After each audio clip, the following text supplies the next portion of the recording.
जी, अस्सलाम वालेकुम। जय भीम, जय संविधान। मैं आपके सामने अमन रिजवी। अगर कोई है मुझे सुन रहा है तो प्लीज़ आए मुझे ज्वाइन करें। और मैं अपने फेसबुक के उन फ्रेंड से कहना चाहूँगी जो मेरी फ्रेंड लिस्ट में भी हैं और जो मुझे फॉलो भी कर रहे हैं कि प्लीज़ मेरा फेसबुक पेज है वो अमन रिजवी के नाम से ही है।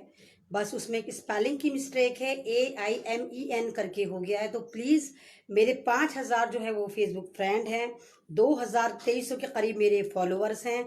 तो प्लीज़ मैं आप सबसे ये चाहूँगी कि प्लीज़ आप आएँ और मुझे मेरे पेज को आकर फॉलो कर दें और लाइक कर दें, क्योंकि आप सब मेरे बहन भाई हैं, आप सब मेरी पावर हैं, मेरी स्ट्रेंथ है, मेरा गुरूर है। क्योंकि मैं पहले ही से कहती चली आ रही हूँ कि मैं अमन रिजवी बहुत कॉमन सी बंदी हूँ, कोई नेता नहीं हूँ, कोई अभिनेता नहीं हूँ, कोई पॉलिटिशियन लीडर भी नहीं हूँ। मैं आपकी एक छोटी सी आवाज़ हूँ, अदना सी बंदी हूँ। तो इतना फेवर तो आप लोग मुझे कर ही सकते हैं कि जितने भी मेरे फेसबुक पे फ्रेंड हैं वो प्लीज़ आएँ और मेरे फेसबुक पेज को लाइक कर दें और फॉलो कर दें। क्योंकि फेसबुक से सिर्फ मेरे पास 500 लोग वहाँ पर पहुँचे हैं जिन्होंने मुझे फॉलो करा है।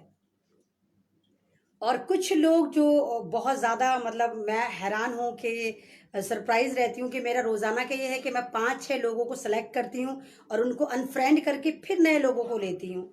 क्योंकि कुछ लोग ऐसे हैं कि जिनके फेसबुक पे मुझे कोई आवाजाही नज़र नहीं आती, वो सोशल मीडिया से कोई भी पोस्ट शेयर नहीं करते, मेरी पोस्ट नहीं, कोई भी अवेयरिंग पोस्ट किसी की भी हो, कोई भी हालातों को शेयर नहीं करते। तो जहाँ तक मेरा अपना राय है तो मैं नहीं समझती कि उन लोगों को हमारी लिस्ट में होना चाहिए। कि अगर हम सोशल एक्टिविस्ट हैं, हम समाज को अवेयर कर रहे हैं, तो हमारे से जुड़े हुए जितने भी लोग हों वो कम से कम उन पोस्टों को तो शेयर करें।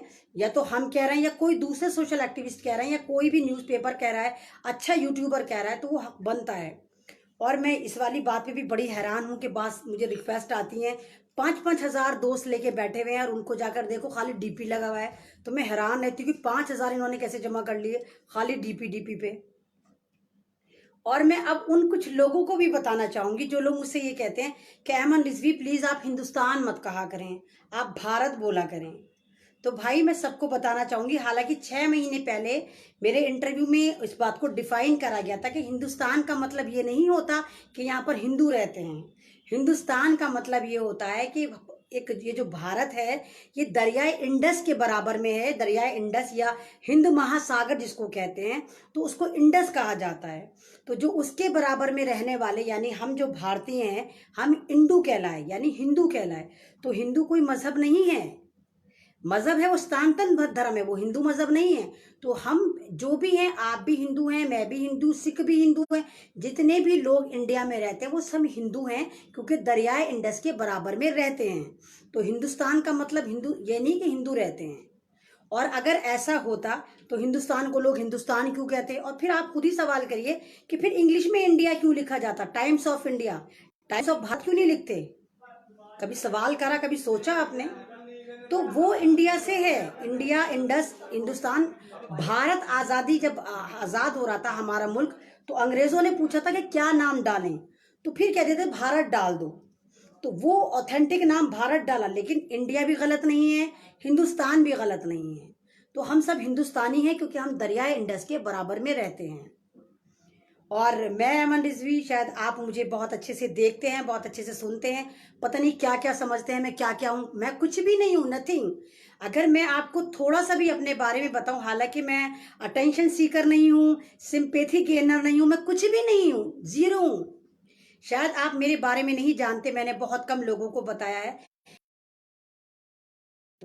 मेरी किडनी फेल हो रही है और मैं फिर भी हंसती मुस्कुराती हूँ, सिस्टम से सवाल करती हूँ, जुल्म के खिलाफ आवाज़ उठाती हूँ। हिंदू, मुस्लिम, सिख, ईसाई, किसी भी तबके पर जुल्म होता है, कहीं भी होता है, मैं अवेयर हो जाती हूँ और चिल्लाती हूँ। जब तक मेरी आवाज़ बुलंद ना हो जाए मैं चीखती रहती हूँ, चिल्लाती रहती हूँ। और 3 साल पहले, 3.5 साल पहले मेरा बहुत मेजर ऑपरेशन हुआ है, मेरी प्लास्टिक ग्राफी हुई हुई है किडनी की। सारी प्लास्टिक पाइप पड़े हुए हैं, पूरा मेरा 13 इंच का मेरा कट लगा हुआ है। और 7 साल बोला था कि हिलअप होगा, उसके बावजूद मैंने रेस्ट करा, बिल्कुल भी रेस्ट नहीं करा। आप यकीन करिए कि ऑपरेशन के 3 महीने बाद मैं 2 किलोमीटर पैदल चलकर आई थी, सिर्फ ये देखने के लिए कि अमन रिजवी जिंदा है या मर गई, उसकी बॉडी है कि मर गई। मैंने कभी अपने दिमाग को ये सिग्नल नहीं दिया कि अमन रिजवी बीमार है, कभी नहीं दिया। मैं चंगी हूँ, चंगा सी चंगा सी। बॉडी बेशक मेरी साथ छोड़ दे, बाज़ दफ़ा होता है कि मैं बहुत ज़्यादा इम्यूनिटी मेरी लॉस हो जाती है। कल के भी आपने देखा लाइव में मुझे प्रॉब्लम होनी शुरू हो गई थी, तो वो मुझे होती है, लेकिन मैं हिम्मत नहीं हारती। मुझे भी कोई आपसे मतलब कोई सिंपैथी नहीं चाहिए, बस ये बताना चाह रही थी कि मैं ऐमन रिजवी जो हूँ, इतनी उसके बावजूद भी खड़ी हुई हूँ। 4-4, 5-5 किलोमीटर मैं पैदल चलती हूँ, चाहे मेरी बॉडी साथ दे या ना दे। दिमाग मेरा साथ देता है, मैं अपने दिमाग से अपनी बॉडी को घसीटती हूँ, चलती हूँ और कामयाबी की पूरी उम्मीद लगाती हूँ कि मैं जिंदगी में कामयाब होंगी, मैं इस भारत को बचाने में कामयाब होंगी, मैं हर जुल्म के खिलाफ आवाज़ उठाऊंगी, क्योंकि मैं फ्रीडम फाइटर के ख़ानदान से हूँ। तो प्लीज़ इस वाली बात को मेरा आप कमी मत समझिएगा, इस वाली बात को मेरे ये मत सोचिए हाय ऐमन रिजवी मरने वाली है। ऐसा कुछ नहीं है, मैं नहीं मरने वाली, क्योंकि मैं सुप्रीम खुदा से डरती हूँ। बेशक बीमार हूँ, जब तक मेरा वहां से बयाना नहीं निकलेगा, वहां तक मेरा प्लॉट वहां पे नहीं कटेगा, तब तक मैं नहीं जाने वाली। तब तक मैं इसी तरह चीखती चिल्लाती रहूंगी, हर जुल्म के खिलाफ खड़ी रहूंगी। चाहे मुझे आप आतंकवादी बता दीजिए, चाहे लोग बताइए, ये सारे जितने गोबर भगते हैं कह रहे हैं भाई डॉक्टर कफील पे एनएसए लगा दिया, यूएपी लगा दिया, एमन पे कब लगाओगे? एपीए एनएसए ये खुद ही बता रहे हैं कि हम फर्जी वाड़ा करते हैं, हम फर्जी में बांट रहे हैं, तो एमन रिजवी पे भी लगा दो, इस पे भी लग जाना चाहिए था। क्यों लग जाना चाहिए था? क्योंकि मैं संविधान की बात करती हूँ। मेरे पे यूएपीए क्यों लगना चाहिए? क्योंकि मैं महात्मा गांधी की बात करती हूँ। मेरे पे यूएपी क्यों लगना चाहिए? क्योंकि मैं यूनाइटेड होना चाहती हूँ और यूनाइटेड करना चाहती हूँ। मैं भारत को बचाना चाहती हूँ, मैं भारत को आतंकवाद मुक्त करना चाहती हूँ, इसलिए मेरे पे ये यूएपीए लगाना चाहते हैं। और ये साबित कर रहे हैं कि ये यूएपीए हर एक पर फर्जी लगाते हैं, फर्जी वाड़ा करते हैं। तो जैसे कि अगर आपने देखा हो, माइनॉरिटी कमीशन की कल रिपोर्ट आई है दिल्ली दंगों पर। हालांकि मैं 6 महीने से बोल रही हूँ कि दिल्ली दंगे पूरे प्लान थे, पूरा स्क्रिप्ट थे। सारे 4 दिन तक किसी भी राजधानी में दंगे होना अपने आप में बहुत बड़ी बात है, कोई जंगल राज थोड़ी ना चल रहा है। भारत की राजधानी दिल्ली में 4 दिन तक 23 फरवरी से लेकर 27 फरवरी तक लगातार मारकाट होना और दिल्ली पुलिस का उसमें शामिल होना बहुत हैरत की बात है। ये पूरा प्लान था, प्लानिंग हुआ था। तो कमीशन ने वो कल रिपोर्ट दी, उनको इतनी देर बाद फैक्ट उन्होंने करके निकाले कि हाँ भाई ये प्लानिंग था। और हमारी बदनसीबी ये है कि जिन दंगों में मरा मुसलमान, जला मुसलमान, लुटा मुसलमान, पिटा मुसलमान, उसी का मास्टर माइंड बता बता के जेलों में कम से कम 5-6 हजार मुसलमान भर दिए गए हैं अभी तक।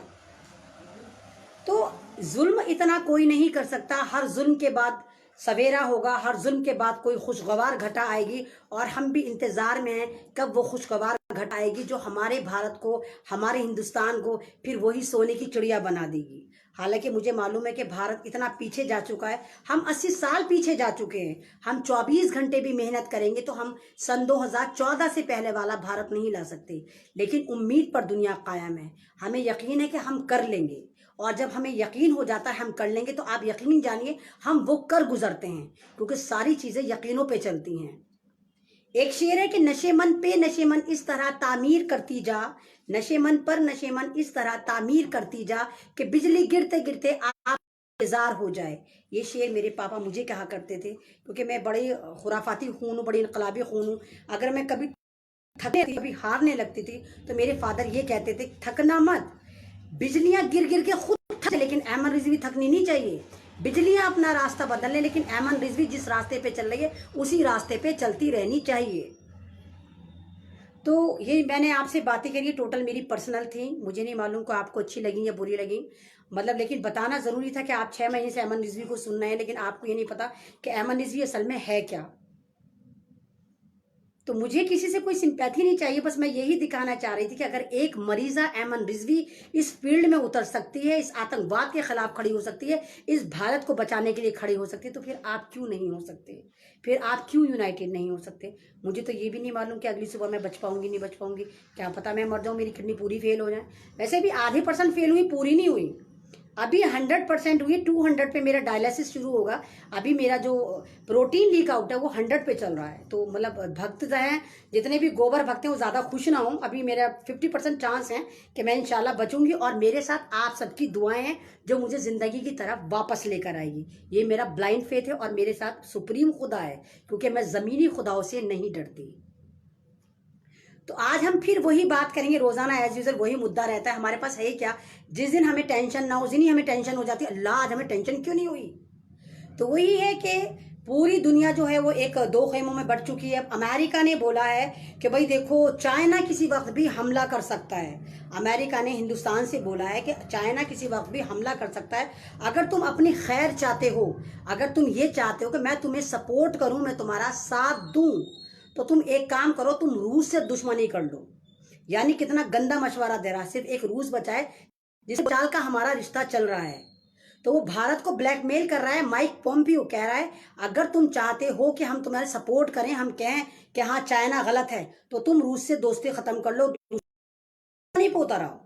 और भारत, हम भारतीय ऐसा नहीं कर सकते, क्योंकि अगर आपको पता हो भारत में जितने भी 60% हथियार हैं, असलाएं, मिसाइल हैं, वो सारे हमने रशिया से खरीद रखे हैं। अगर हम रशिया से दुश्मनी करते हैं तो वो सारे हथियार हमारे बेकार हो जाएंगे, जाए चले जाएंगे। तो वो देखिए, और एक कमाल की बात आप देखिए, जब से ये अमेरिका में वो तहरीक आई थी, जब इन्होंने काले अमेरिकन को मारा था, उसके बाद से जो ट्रंप है वो पता नहीं कहाँ गायब हो गया, पता नहीं कौन सी खबर में जाके, पता नहीं कौन सा पड़ा है। अब माइक पॉम्पियो आते हैं अपना पौ पौ पौ पौ करते हुए, वो अपना पौ पौ पौ पौ करके पौ पौ बजाते हैं। तो अब माइक पॉम्पियो को आगे कर देते हैं, माइक पॉम्पियो बकवासे करता है।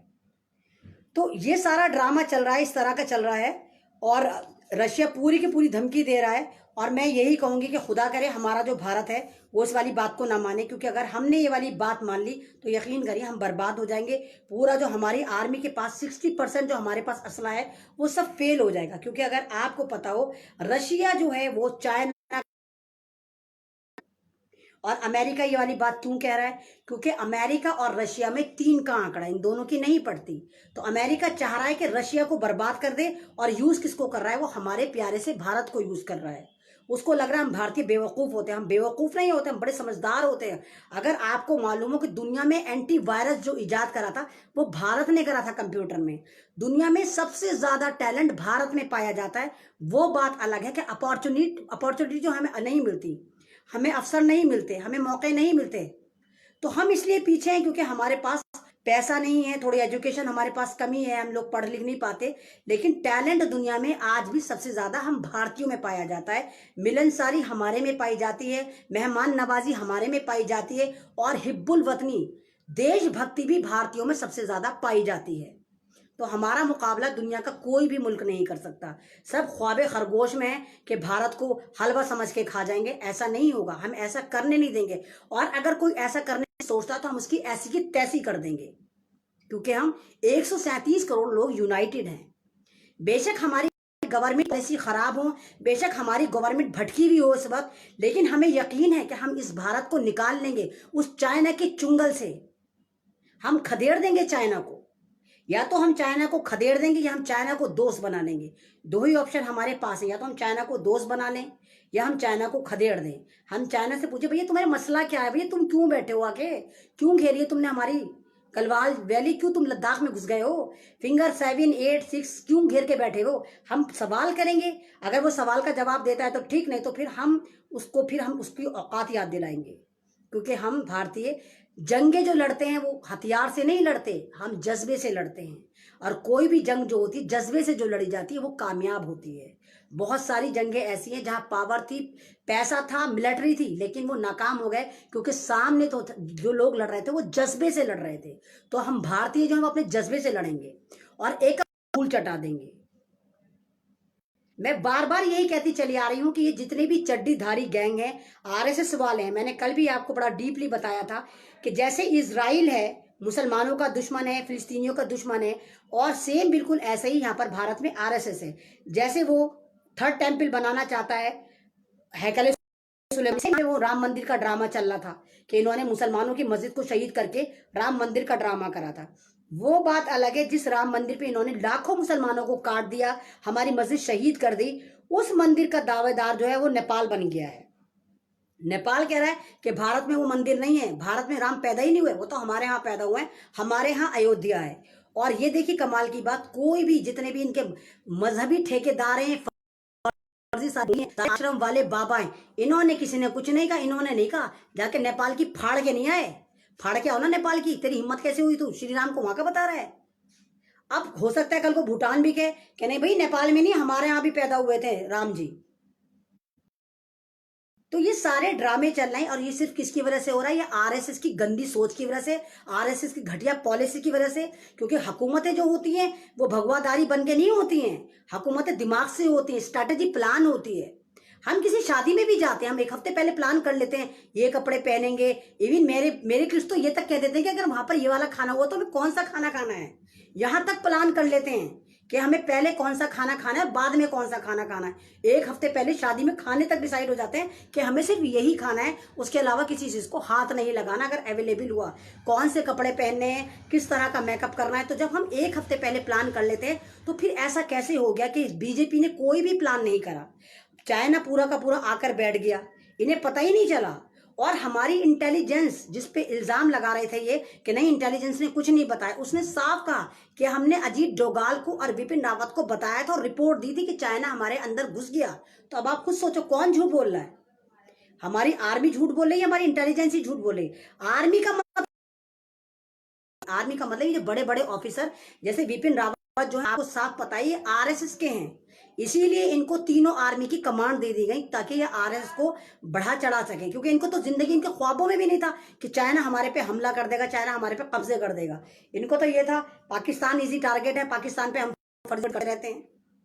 और पाकिस्तान था भी कमजोर कि भाई पाकिस्तान तो बर्बाद था। अगर आप देखें इमरान खान से पहले अगर आप इतिहास उठाकर देखें, जब वहां पर जनरल मुशर्रफ था या ये नवाज शरीफ था, इन्होंने पाकिस्तान को कितना बर्बाद कर रखा था।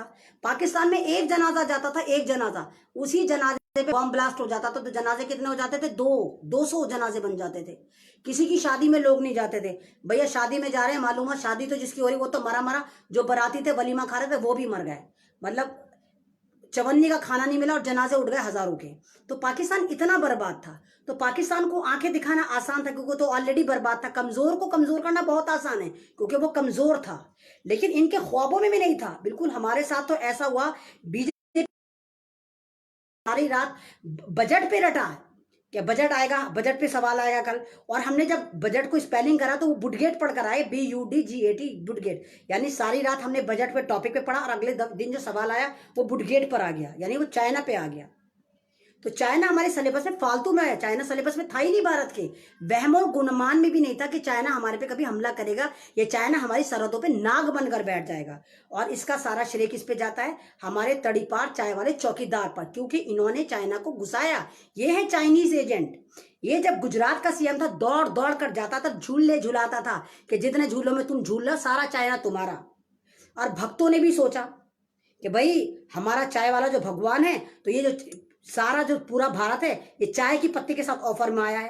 क्योंकि चमचे तो आपको पता है, आपने भी देखा होगा के साथ चमचे ऑफर में आते हैं कि ये वाली पत्ती लो तो एक चमची मिलेगी। लेकिन हमारे साथ इतनी बदनसीबी है कि जो मोदी चाय वाला था इसके साथ 45 लाख पता नहीं 50 लाख जो है चमचे फ्री आए। तो गोबर बकते हैं, ये तो चमचे हैं।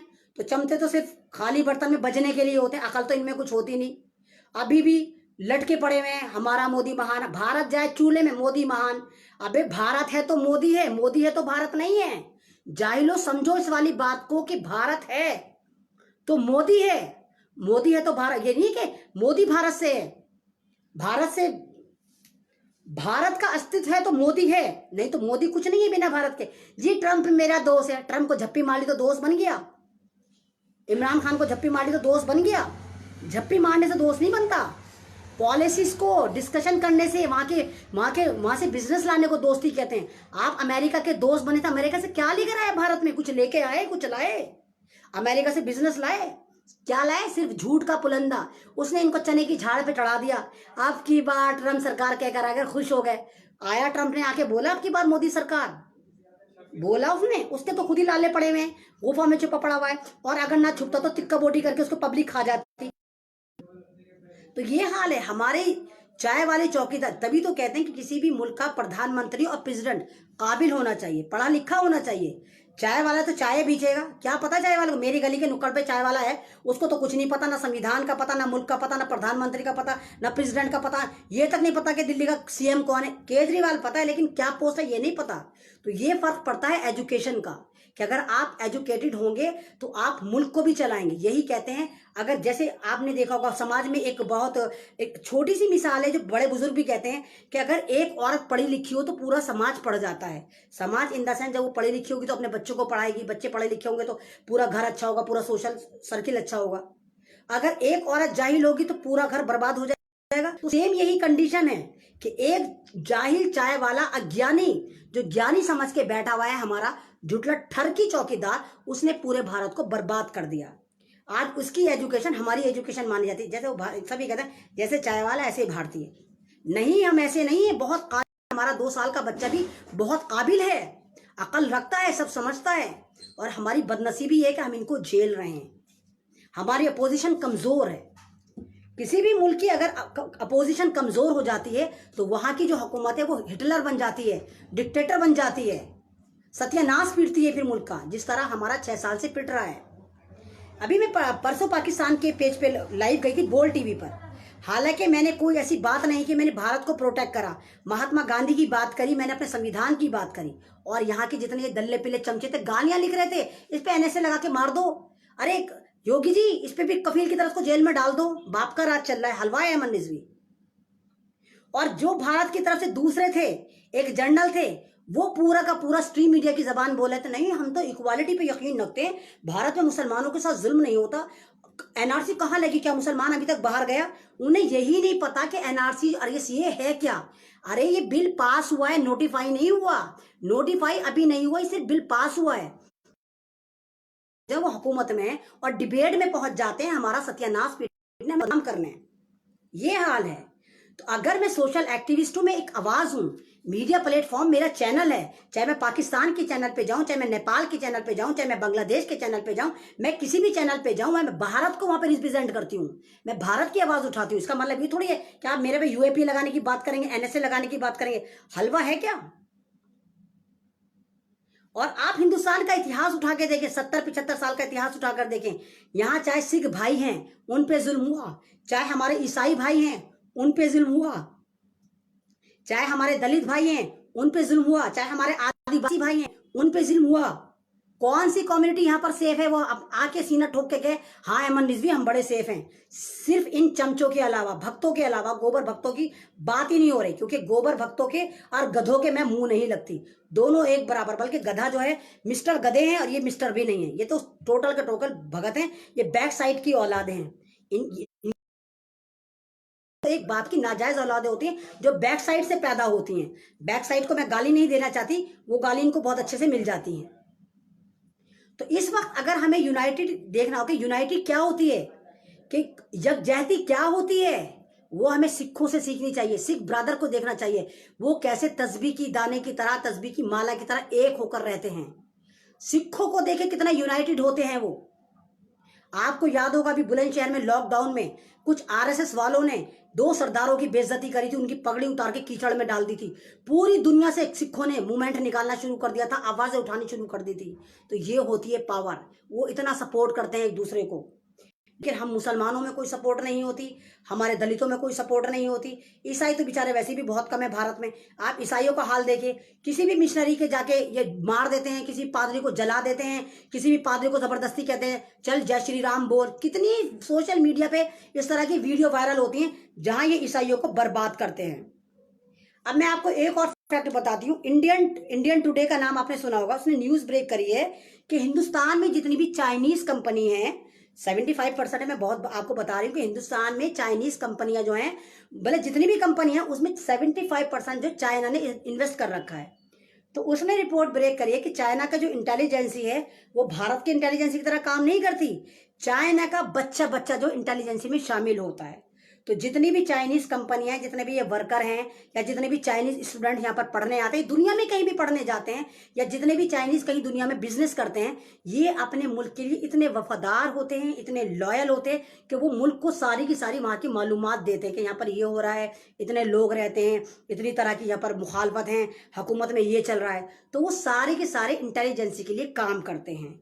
यानी पूरा चाइना जो इंटेलिजेंस ब्यूरो है, इसको कहते हैं पावर, ये नहीं। और आप चाइना के इतिहास में देखिए, चाइना के इतिहास में बम ब्लास्ट नहीं होता, वहां कोई बम ब्लास्ट नहीं होता। वहां सारे हुकूमत के साथ एकजुट होकर रहते हैं बंद मुट्ठी की तरह, और हम भारतीय कैसे रहते हैं? ऐसे, एक उंगली एक उंगली एक उंगली, कोई भी आए तोड़ो और चले जाओ। तो अब ये देखिए, अब क्या ये कंपनी हटाएंगे? किस किस को पकड़ के जेल में डालोगे? क्या पता कौन सा चाइनीज है, कौन सा भारतीय उनके मुखबिरी कर रहा है।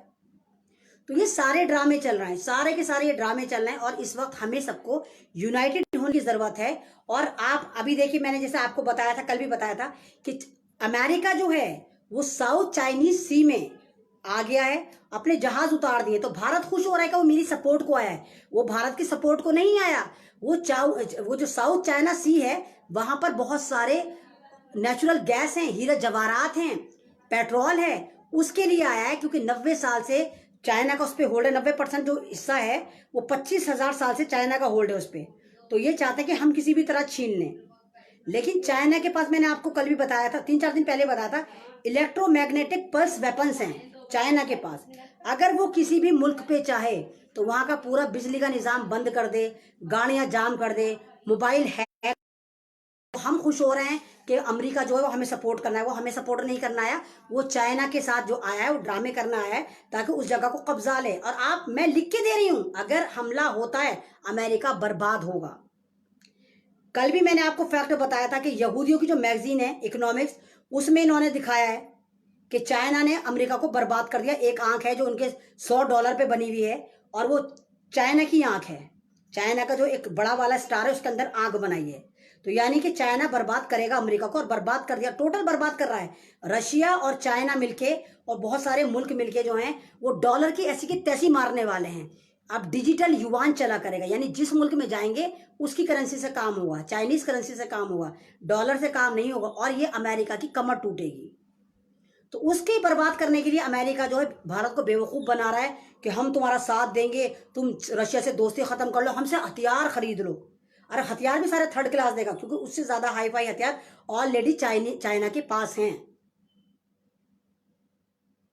तो ये सारे के सारे ड्रामे चल रहे हैं हमें बर्बाद करने के, हमें उस करने के, और हम जो हैं वो अमेरिका के चक्कर में आ जाते हैं और बेवकूफ़ बन जाते हैं और चले जाते हैं आपकी बार ट्रम्प सरकार करने, वहाँ बावला बनाकर आ जाते हैं। जैसे कल मैंने आपको बताया था, आयत सोफिया, टर्की, इस्तांबुल एक जगह है, वहां पर एक चर्च हुआ करता था जो बाद में इन्होंने मुसलमानों को बेच दिया था, ईसाइयों ने, और फिर वो म्यूजियम बन गया था। तो 1.5 साल पुरानी बात है ये कि वहां पर तैयब उर्दुगान जो है एक एड्रेसिंग कर रहे थे, एक मजमुए को, एक पब्लिक में जाकर तकरीर कर रहे थे। तो पब्लिक ने हूटिंग करनी शुरू करी कि प्लीज आप हमें ये जो ये म्यूजियम है इसको मस्जिद बना दिए। तो तैयब साहब ने उनसे वादा करा कि अगर उसके बराबर में एक मस्जिद है, ब्लू मॉस्क कहलाती है, उसमें जो कैपेसिटी है वो 60,000 नमाजियों की है। उन्होंने कहा, तैयब उर्दुगान ने, अगर आप लोग इस मस्जिद में 60,000 नमाजी भर जाते हैं, 60,000 नमाज पढ़ते हैं, तो हम बना देंगे इसको भी, हम इसको मस्जिद में कन्वर्ट कर देंगे। ये 1.5 साल पुरानी बात है, और सारे जितने भी ये टर्की वाले हैं इन्होंने नमाज पढ़नी शुरू कर दी और ब्लू मॉस्क को फुलफिल कर दिया। और अब ये देखिए, आयत सोफिया को मस्जिद में कन्वर्ट कर दिया गया, और पहली बार कल परसों वहां जुमे की नमाज भी हुई है। और ये आग लग रही है इजराइल के बहुत ज्यादा। लेकिन जब इजराइल में मस्जिदों में पब बनते हैं, शराब खाने बनते हैं, तो दुनिया मुंह में दही डालती है। जब भारत में बाबरी मस्जिद को शहीद करके मंदिर बनाने की तैयारी होती, तब कोई कुछ नहीं बोलता। लेकिन अगर वो जो चर्च ऑलरेडी बिका था, और किसने बेचा था? वो बेचा था जब कुस्तुनतुनिया फतेह करी थी, सुल्तान मोहम्मद फातेह ने कुस्तुनतुनिया जब फतेह करी थी, तब उस चर्च को उन्होंने कब्जा करा था, और ये कहा था, अजान दी थी, नमाज हुई थी। बाद में फिर इन्होंने जब ये खिलाफत उस्मानिया का ड्रामा करा था, इन्होंने, अरबियों ने गद्दारी करी थी, इजराइल के साथ मिलकर बर्बाद करा था पूरा खिलाफत उस्मानिया को, तो फिर वो म्यूजियम बना दिया गया था, अतातुर्क ने उसको म्यूजियम बना दिया था। तो ये सारा ड्रामा ये चल रहा है, जिस तरह का आप देख रहे हैं, पूरा का पूरा ये चल रहा है। और अभी बहुत सारी चीजें बदली। अभी आप कोरोना वायरस से डर रहे हैं, अभी इससे भी खतरनाक वायरस जो है वो दुनिया में स्प्रेड करे जाएंगे। लेकिन हम तो बंदा बशर है, हमने कोरोना से जीत ली। कोरोना भी कोई इतना खतरनाक नहीं था जितना उन्होंने बांटा था। तो हम हर वायरस को हरा देंगे। लेकिन दुनिया का सबसे बड़ा जो वायरस है वो इजरायली और आरएस है। अगर हमने इन 2 वायरस को हरा दिया तो पूरी दुनिया में अमन और अमान कायम हो जाएगा। तो मैं हर बार आपसे यही कहती हूँ कि प्लीज यूनाइटेड हो जाइए, प्लीज एक हो जाइए। हिंदू, मुस्लिम, सिख, ईसाई, हम सब यूनिटी ऑफ इंडिया हैं। हम भारत की पावर हैं। हम सब अगर एक हो गए तो इनको धूल चटा देंगे। इन चड्डीधारी गैंग को वहीं तक पहुंचा कर आएंगे जहां से ये चले थे। तो शुक्रिया, अल्लाह हाफिज। अगर मेरी वीडियो आपको अच्छी लगती है तो उसको लाइक करिए, शेयर करिए। प्लीज प्लीज मेरे फेसबुक पेज को फॉलो कर दीजिए, लाइक कर दीजिए और करवा दीजिए। शुक्रिया, अल्लाह हाफिज।